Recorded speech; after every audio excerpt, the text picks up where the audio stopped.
Hi guys, welcome to this tutorial. So in this video I'm going to show you guys how to get the current time and date of any country time zone in the world.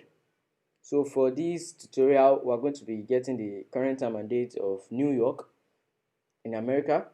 So for us to do this we need two Python libraries which are called datetime and pytz. But these Python libraries are built in with Python, so you don't need to install anything. So let's dive straight into that.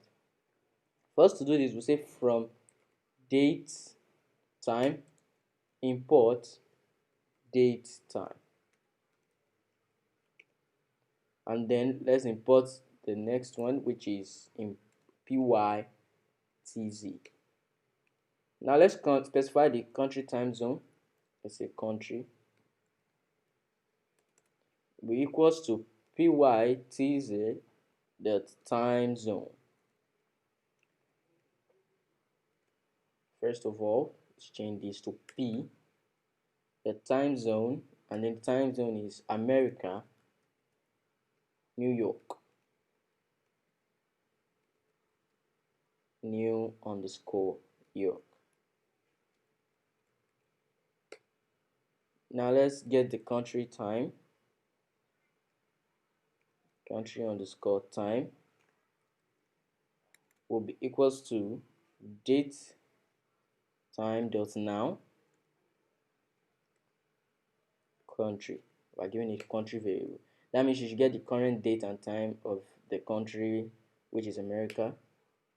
So let's just print out what we got. First to do is say print country time dot strict strft strict time. Then we're going to open the bracket, and then we're going to say date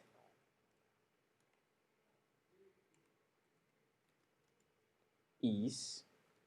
Then we're going to use a particular format, which is going to be percentage sign d hyphen percentage sign m hyphen percentage sign y. Now this is for the day, this is for the month, and this is for the year. And let's say and time is